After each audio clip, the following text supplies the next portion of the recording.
ذرا سے اس طرف چلتا ہوں کہ جو آپ نے ارشاد فرمایا کہ 3 چیزیں ہیں تشیعوں کو باقی رکھنے والی اس دور غیبت میں. ایک جذبہ شہادت ہے، دوسرا مہدویت ہے، تیسری چیز جو ہے وہ مرجعیت ہے.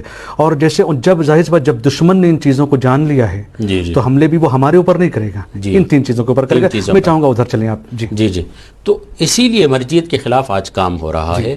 بہت زیادہ کوشش کی گئی کہ لوگوں کو مرجعیت کے مخالف کیا جائے، اور اسی مرجعیت کے نظام کو توڑنے کے لیے ایک چند لوگ خریدے گئے تاکہ مرجعیت کے خلاف وہ کام کریں. اور آپ نے دیکھا کہ اشارہ کیا گیا، بتایا گیا کہ MI6 کس طریقے سے کام کر رہی ہے مرجعیت کو کمزور کرنے کے حوالے سے.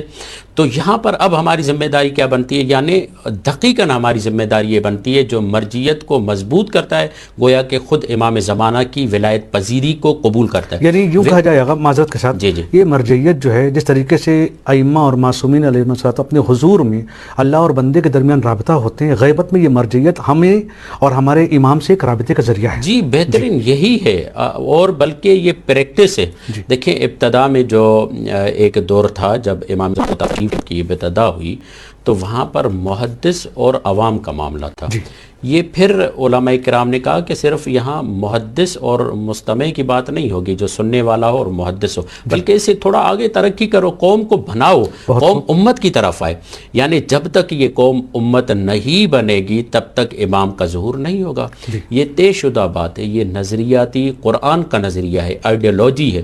قرآن صرف جہان بینی کی بات نہیں کرتا، آئیڈیالوجی یعنی جہان بانی کی بھی بات کرتا ہے کہ اس دنیا پہ کیسے عالمی حکومت قائم ہوگی. آپ دیکھیں نا خداوند متعال کہہ رہا ہے وَلَقَدْ كَتَبْنَا فِي الزَّبُورِ مِن بَعْدِ الذِّكْرِ أَنَّ الْأَرْضَ يَرِثُهَا عِبَادِيَ الصَّالِحُونَ، کہ ہم زمین پر اپنے صالح بندوں کو کیا بنائیں گے؟ زمین کا وارث بنائیں گے، انہیں حکومت دیں گے. اللہ کا یہ وعدہ ہے. مگر یہ کیسے حکومت ہوگی؟ کہا یہ قوم جب تک ملت میں تبدیل نہیں ہوگی تب تک یہ قوم کبھی بھی اپنے امام کو نہیں پائے گی.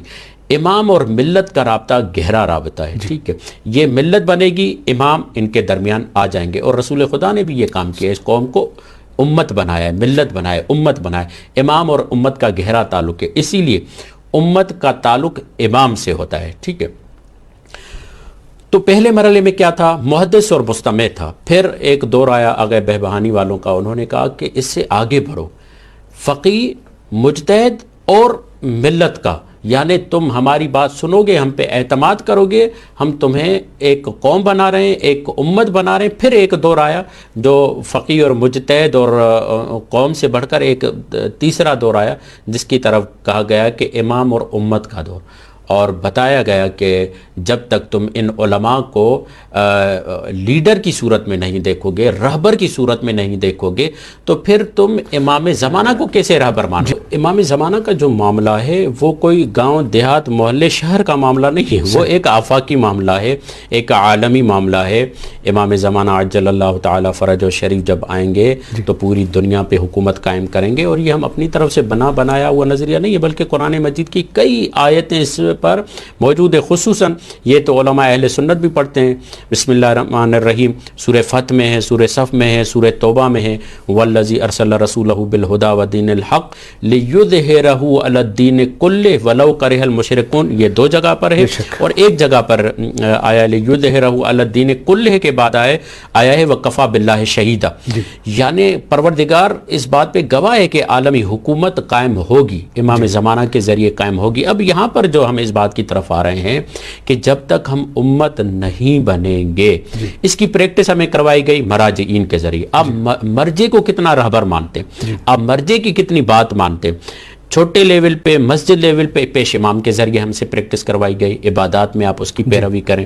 یہ ایک پریکٹس ہے، ایک مشق ہے. کہ دیکھیں امام حسین نے جو اپنے نائب بنا کر اور اپنا وکیل بنا کر جناب مسلم بن عقیل کو بھیجا اور کہا کہ کوفے والوں کی طرف جائیے، تو جن افراد نے، جبکہ امام حسین نے ان کو اپنا فقیہ بنا کر بھیجا اور کہا کہ یہ رجل فقیہ ہے، اس کے فیصلے نہیں میرے فیصلے ہیں. یعنی امام خود تاریخ میں یہ بتا رہے کہ ہم اپنے نائبین بناتے ہیں. نواب ارباب کے سامنے موجود ہے کہ جب وہ عوام سے رابطہ کرتے تھے تو رابطہ کرتے کرتے وقت ان کے لوگوں کو یہ پیغام ہوتا تھا کہ گویا کہ یہ امام کی طرف سے آئے ہوئے ہیں، ٹھیک ہے. تو یہ مسلم بن عقیل کی مخالفت نہیں ہے، خود امام حسین کی مخالفت ہے. یہ ان نواب اربع کی مخالفت نہیں ہے، خود امام زمانہ کی مخالفت ہے. یہ مراجعین کرام کی مخالفت ہے، یہ ان کی مخالفت نہیں ہے، بلکہ اپنے آپ کو امام کی ولایت سے دور لے جانے کا معاملہ ہے.